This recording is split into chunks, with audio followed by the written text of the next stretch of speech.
الحمد لله وكفى وسلام على عباده الذين اصطفى أما بعد فأعوذ بالله من الشيطان الرجيم بسم الله الرحمن الرحيم هو الذي أرسل رسوله بالهدى ودين الحق ليظهره على الدين كله وكفى بالله شهيدا محمد رسول الله والذين معه أشداء على الكفار رحماء بينهم صدق الله مولانا العظیم۔ انتہائی واجب الاحترام حضرات علماء کرام، بزرگوں، نوجوان دوستوں، آج کی یہ پروقار تقریب صدیق و معاویہ رضی اللہ عنہما کے عنوان سے معنون ہے۔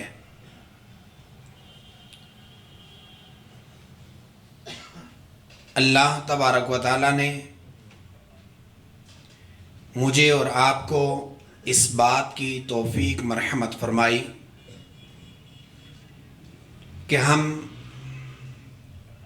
ان قدوسی صفات شخصیات کا تذکرہ کرنے اور سننے کے لیے جمع ہوئے ہیں جن کا تذکرہ اللہ تبارک و تعالیٰ نے اپنے پاک کلام میں فرمایا ہے۔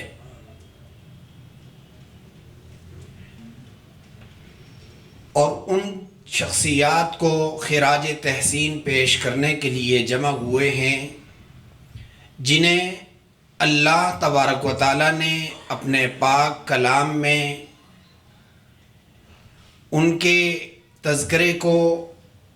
نہ صرف پیش فرمایا بلکہ انہیں اپنی رضا اور اپنی خوشنودی کا سرٹیفکیٹ جاری کیا۔ ہم جس معاشرے میں رہ رہے ہیں، اس معاشرے میں آج کل ایک چیز نے بڑی پذیرائی حاصل کی ہے، وہ ہے سیلفی سسٹم۔ تصویر لے لی جاتی ہے فلاں صاحب کے ساتھ، فلاں صاحب کے ساتھ، فلاں صاحب کے ساتھ بھی میں بیٹھا ہوں، ان کے ساتھ بھی کھانا تناول فرمایا، اور اس کو اپنے اعزاز۔ اس سے پہلے ایک وقت تھا جس میں کسی سے آٹوگراف لے لیا جاتا تھا۔ ہم اس نقطۂ نگاہ سے مڑ کر کے ایک دفعہ قرآن کریم کی تلاوت کریں تو ہمیں 20 قسم کی سیلفیاں نظر آئیں گی، اور اس کا عکس کہیں شخصیات خود لے رہی ہیں، کہیں عکس لینے والی اللہ تبارک و تعالیٰ کی ذات ہے۔ میں پھر بات دہراتا ہوں، اور اس بات کو ذہن میں رکھ کر اب کبھی آپ قرآن کریم کی تلاوت کریں گے تو آپ کو محسوس ہوگا کہ یار یہ کون لوگ ہیں کہ جسے اللہ نے بھیجا، هو الذی ارسل رسولہ بالہدی ودین الحق لیظہرہ علی الدین کلہ۔ اللہ اپنی بڑھائی کا تذکرہ کرتے ہوئے فرماتے ہیں کہ اللہ وہ ذات ہے جس نے رسول کو بھیجا ہے ہدایت دے کر، حق دے کر، اور مقصد بعثت یہ بیان فرمایا لیظہرہ علی الدین کلہ۔ تمام ادیان سابقہ، تمام امم سابقہ کے پاس جتنے بھی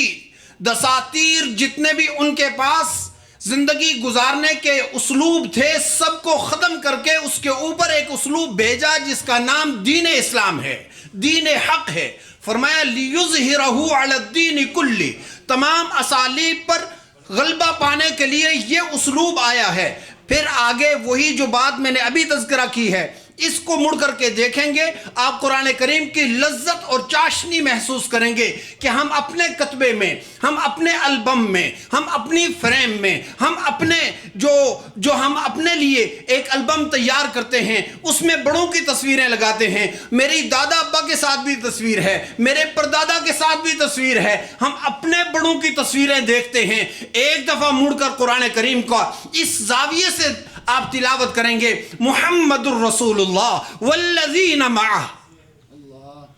محمد الرسول اللہ، اللہ کے رسول، والذین معہ اشداء علی الکفار رحماء بینہم تراہم رکعا سجدا یبتغون فضلا من اللہ ورضوانا۔ اس آیت کو اس تناظر میں اگر دیکھیں گے تو جتنے کے جتنے ساتھ ہیں وہ سارے اگٹھے نظر آئیں گے۔ کہیں حضور کے دائیں کھڑے ہوئے ہیں، کہیں حضور کے بائیں کھڑے ہوئے ہیں، کہیں حضور کے ساتھ ایسے تذکرہ آتا ہے، الا تنصروہ فقد نصرہ اللہ اذ اخرجہ الذین کفروا ثانی اثنین اذ ہما فی الغار۔ اللہ تبارک و تعالیٰ فرما رہے ہیں اگر تم مدد نہیں کرو گے تو کوئی پرواہ نہیں ہے۔ اذ اخرجہ الذین کفروا، بڑے کافروں نے، بڑے اس دور کے بڑے جابروں نے، ظالموں نے ظلم و تشدد کر کے لوگوں کو نکالا تھا۔ میرا پیغمبر بھی جب نکلا تو احد پہاڑ کی طرف اشارہ کر کے کہتا ہوا نظر آتا ہے کہ میں نے بچپنا گزارا، میں نے جوانی گزاری، میں اس علاقے میں رہا ہوں، لیکن اس علاقے سے اتنی محبت ہے، ھذا الجبل یحبنا ونحبہ، یہ پہاڑ مجھ سے محبت کرتا ہے،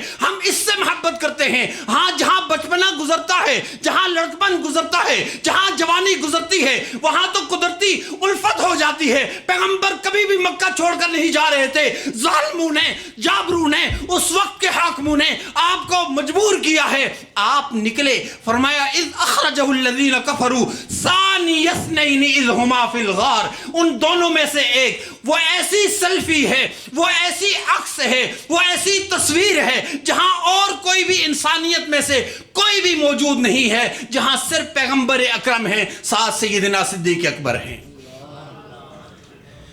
اس آیت کو اس زاویے سے اگر دیکھیں کہ یار یہ جس جگہ پر لیا گیا عکس ہے، اس عکس کی جگہ کا بھی تذکرہ ہوا۔ قربان جائیں، ہم تو ساتھ لکھتے ہیں کہ فلاں جگہ میں مدینہ گیا وہاں کی تصویر، میں مکہ گیا وہاں کی تصویر۔ پیغمبر صلی اللہ علیہ وسلم جس جگہ میں، حالانکہ وہ غار پہلے عظمتوں والی نہیں تھی، وہ صدیوں سے تھی، لیکن حضور کے قدم لگے، صدیق اکبر کے ہاتھ پاؤں اس میں لگے ہیں، وہ ایسی چمک گئی تا قیامت کے لیے، وہ ایسے البم میں محفوظ ہو گئی جس البم کو ختم کرنے کے لیے دنیا کبھی نعوذ باللہ ثم نعوذ باللہ جلاتی ہوئی نظر آتی ہے، کبھی نظر آتش کرتی ہوئی نظر آتی ہے، لیکن وہ البم ایسا ہے جو مسلمانوں کے سینوں میں محفوظ ہے۔ مسلمان جب کبھی بھی اپنی ظاہری آنکھ بند کر کے اس کو پڑھتے ہیں تو وہاں پر حضور صلی اللہ علیہ وسلم کا عکس نظر آتا ہے۔ میں دوسری شخصیت کی طرف مڑتا ہوں، نبی پاک صلی اللہ علیہ وسلم عمرۃ القضاء کی طرف جاتے ہیں۔ آپ صلی اللہ علیہ وسلم عمرۃ القضاء کی طرف جاتے ہیں، عمرہ کرنے کے بعد حلق کرتے ہیں، آج کل بھی لوگ کرتے ہیں اور یہ سنت ہے، کرنا چاہیے۔ آپ صلی اللہ علیہ وسلم کے حلق کی باری آئی، قربان جائیں، آپ صلی اللہ علیہ وسلم کے دائیں بائیں تو وہ سارے پروانے جمع تھے، لیکن آپ صلی اللہ علیہ وسلم کی نظر انتخاب ایک شخصیت پر پڑتی ہے۔ آپ صلی اللہ علیہ وسلم پوچھتے ہیں معاویہ بن ابی سفیان کہاں ہیں؟ آپ صلی اللہ علیہ وسلم کے بلاوے پر دور سے ایک نوجوان، پڑھا لکھا، ایک خاندان سے تعلق رکھنے والا، ایک ایسی جگہ پر بچپن سے پروان چڑھا ہے جس جگہ میں پہلے سے ہی وہ بادشاہی، وہ حاکمیت پہلے سے چل رہی تھی، ایسے ناز و انداز میں آیا۔ آپ صلی اللہ علیہ وسلم نے فرمایا معاویہ یہ اس طرح، یہ کینچی، یہ میرے سر کے بال ہیں، یہ تراش دو۔ آپ صلی اللہ علیہ وسلم کے یہ نظر انتخاب ایسے ہی نہیں تھی، یہ آپ کا جو انتخاب تھا یہ ایسے ہی نہیں تھا۔ وہاں تو علی جیسے آپ کے جان نثار موجود ہیں، وہاں عثمان غنی جیسے جان نثار موجود ہیں، وہاں ایک قدم پر خون نچھاور کرنے والے، جہاں آپ کا پسینہ ٹپکتا وہاں صحابہ اکرام خون دینے کے لیے تیار، وہ سارے موجود ہیں۔ یہ نظر انتخاب کس کے لیے ہے؟ یہ آپ صلی اللہ علیہ وسلم نے 1400 سال بعد والے لوگوں کے لیے نظر انتخاب فرمائی کہ میرا یہ اتنا معتمد ہے، میرا یہ اتنا مخصوص صحابی ہے کہ میں کسی سے بھی بال ترشوا سکتا تھا، لیکن آج کے یہ منہ بند کرنے کے لیے آپ صلی اللہ علیہ وسلم نے ان کو منتخب فرمایا۔ اور سیدنا امیر معاویہ کی قدردانی دیکھیے، سیدنا امیر معاویہ رضی اللہ تعالیٰ عنہ ایسے ہوتے کہ جیسے حجام کاٹ کر کے بال دائیں بائیں کر دیتے،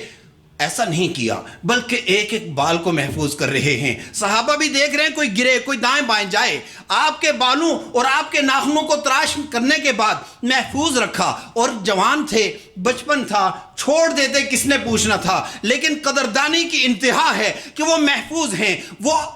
کئی عرصہ گزرنے کے بعد جب آپ کی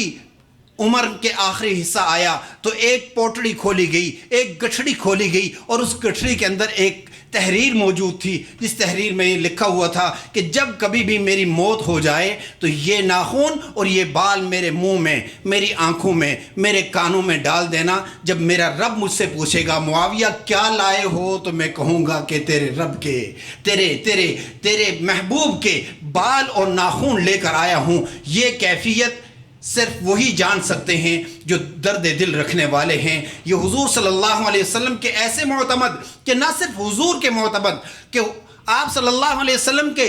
دور میں پڑھے لکھے جو لوگ تھے ان کی تعداد 45 بتلائی جاتی ہے، بعض روایات میں 65 بتلائی جاتی ہے، اور بعض روایات میں جو صحیح پڑھے لکھے 25 بتلائی جاتی ہے۔ ان 25 میں سے جو کاتبین وحی ہیں، ان 25 میں سے سیدنا امیر معاویہ رضی اللہ تعالیٰ عنہ ہیں۔ میرے بھائی، آج جو قرآن سے منسوب ہو جائے وہ حافظ قرآن بن جائے، جو قرآن کو پڑھنا یاد کر لے وہ حافظ قرآن بن جائے، جو دیکھ کر پڑھے وہ قاری قرآن بن جائے، جو اس کے اندر کے علوم سے واقف ہو جائے وہ عالم دین بن جائے، جو اس کی سنت کے ساتھ، جو اس کے روش کے ساتھ چلنا شروع ہو جائے، اس کو لوگ مفکر اسلام، بڑا آدمی کہتے ہیں۔ میرے بھائی، کیا ہی وہ شخصیات ہیں جنہوں نے اپنے ہاتھوں سے قرآن کریم کو لکھا ہے، جنہوں نے اپنے ہاتھوں سے قرآن کریم کو لکھا ہے۔ آج ہم پڑھ کر کے اگر حافظ قرآن بن سکتے ہیں تو جنہوں نے لکھا ہے ان کے اعتماد کا کیا عالم ہوگا۔ کرام برارہ میں اسی چیز کو بیان کیا گیا ہے۔ میں انہی باتوں کے ساتھ اگلی بات کی طرف دعوت دینے جا رہا ہوں۔ یہ دو شخصیات جن کے اوپر میں نے سرسری سا عکس ڈالا ہے، سرسری سی روشنی ڈالی ہے، کبھی قرآن کریم کا اس طرح سے، اس زاویے سے مطالعہ کریں گے تو آپ کو صحابہ کرام حضور صلی اللہ علیہ وسلم کے دائیں بائیں، آگے پیچھے نظر آتے ہوں گے۔ آپ صلی اللہ علیہ وسلم کی جہاں جہاں تعریفات ہیں وہاں آپ صلی اللہ علیہ وسلم پر ایمان لانے والوں کے یا ایھا الذین آمنوا کے 90 مرتبہ اللہ تبارک و تعالیٰ نے قرآن کریم میں خطاب فرمایا۔ وہ ایمان والے صحابہ کرام ہی تھے جن صحابہ کرام کو ایمان والا کہہ کر خطاب کیا جا رہا ہے۔ عرض یہ کر رہا ہوں کہ اس اجلے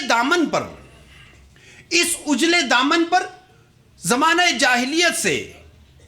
اس وقت سے جب شروع اسلام تھا، اس دور سے کیچڑ کے دبے ڈالنا لوگوں نے شروع کیے۔ اللہ تبارک و تعالیٰ نے دفاع فرمایا، حضور صلی اللہ علیہ وسلم نے دفاع فرمایا، اور پھر ہمارا یہ، میں مختصر کر رہا ہوں، میں اگر وقت ہوتا تو میں شروع سے بات شروع کرتا کہ انہوں نے کیا کہا، اللہ نے کیا کہا، انہوں نے کیا کہا، حضور نے کیسے دفاع کیا۔ کبھی حضور جنازے کو پیچھے کر رہے ہیں، کہا بڑی دور سے آئے ہیں، بڑی دور سے جنازہ لائے ہیں، حضرت جی سعادت ہو جائے گی اگر آپ جنازہ پڑھ دیں۔ فرمایا اس جنازے کو دور کر دو، اس جنازے والے، اس میت کے دل میں میرے عثمان کا بغض ہے، میں اس کا جنازہ پڑھ کے اپنی شفاعت اس کو نہیں دینا چاہتا۔ جس کے دل میں حضرت عثمان کا بغض ہو وہ میری شفاعت کا حقدار نہیں ہے۔ یہ وہ تاریخ کے، وہ احادیث کے، قرآن کریم کی وہ تعلیمات ہیں جو آج بھی ہمیں چیخ چیخ کر کہہ رہی ہیں، ہمیں بتلا رہی ہیں، جو حضرت مولانا حق نواز جنگوی شہید رحمہ اللہ نے مشن ملک کے پاکستان میں جاری کیا۔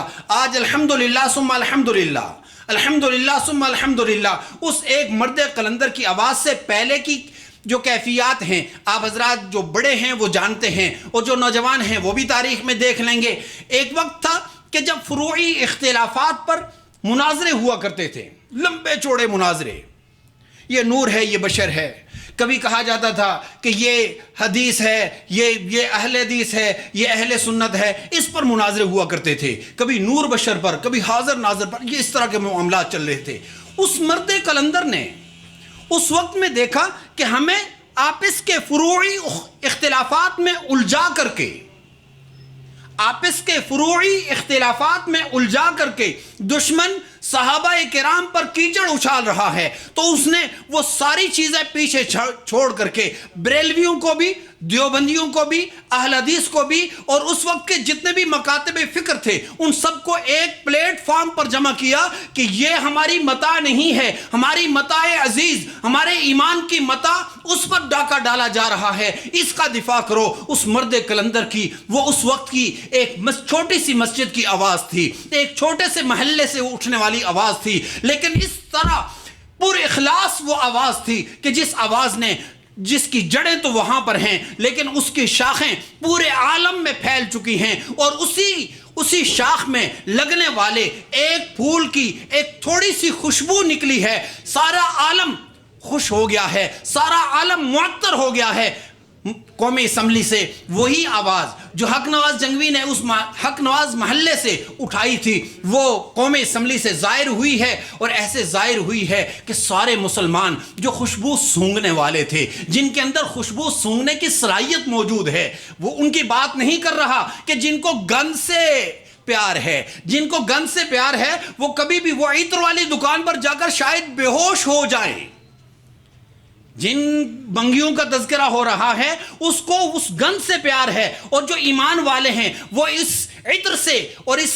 محبت والی خوشبو سے اتنا معطر ہوتے ہیں کہ وہ بل تو وہاں سے چلا ہے۔ ابھی عبد الاکبر چترالی نے پیش کیا ہے، قومی اسمبلی کے سارے مسلمان ذمہ داران اور اراکین نے اس کے اوپر مہر تصدیق ثبت فرمائی ہے، اور یہ کہا ہے کہ یہ آج کی بات نہیں ہے، یہ تو وہاں پیچھے سے چلی ہوئی بات ہے جو حق نواز جنگوی نے چلائی تھی۔ میرے بھائی، اس کی خوشبوئیں پورے پاکستان میں ہلچل مچا رہی ہیں، ہر چیز کو معطر کیے ہوئے ہیں، لیکن ایک طبقہ ہے، ایک ٹولہ ہے کہ جو آج بھی بے ہوش ہوئے جا رہا ہے، بے ہوش ہوئے جا رہا ہے۔ کبھی کہتے ہیں یہ نہیں ہونا چاہیے تھا، کبھی کہتے ہیں توہین کی تعریف، کبھی صحابی کی تعریف۔ یہ ساری باتیں کیوں ہو رہی؟ یہ اس لیے ہو رہی کہ ان کو غلاظت سے محبت ہے، یہ ان کو تعفن سے محبت ہے۔ ہمیں اسلام سے اور اہل اسلام سے محبت ہے، اسلام کے سب سے اولین مخاطبین سے محبت ہے۔ اس لیے میرے بھائی، اس وقت میں ہمیں بیدار رہنا چاہیے،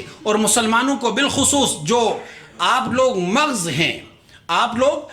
ہیں پوری اہل سنت کا، کہ بہت سارے لوگ تاجر ہیں، بہت سارے ادھر ادھر مصروف ہیں، لیکن آپ جو وقت نکال کر آئے ہوئے ہیں، آپ اس عنوان کے حساسیت کو جانتے تھے جس کی وجہ سے آپ نے وقت نکالا ہے۔ مزید بیدار رہنے کی ضرورت ہے تاکہ یہ جو نظریاتی وار اس وقت چل رہا ہے کہ جو حق نواز نے جو آواز لگائی تھی آج وہ قومی اسمبلی سے نکل کر کے سینٹ کی طرف جا رہی ہے، ہماری دعائیں اس کے ساتھ ہوں گی، ہماری تائید اس کے ساتھ ہوگی، اور شعور کی اور آگاہی کی یہ آواز جاری رہے گی، تو انشاءاللہ وہ وقت دور نہیں کہ یہ ملک پاکستان کا آئین بنے گا، اور نہ صرف آئین بنے گا بلکہ جتنے بھی گستاخ ہیں، ہمیں کسی سے کوئی سروکار نہیں، جو گستاخ ہے وہ اس میں پکڑا جائے گا۔ دعا فرمائیں کہ اللہ تبارک و تعالی ہماری اس حاضری کو اپنی بارگاہ میں قبول فرمائے، اور اس خوبصورت محفل کے انعقاد پر میں متحدہ سنی کونسل اور سنی کونسل کے تمام اراکین کا شکریہ ادا کرتا ہوں۔ اللہ کریم ان کی استعدادوں میں، صلاحیتوں میں مزید برکتیں نصیب فرمائے۔ وآخر دعوانا الحمدللہ رب العالمین۔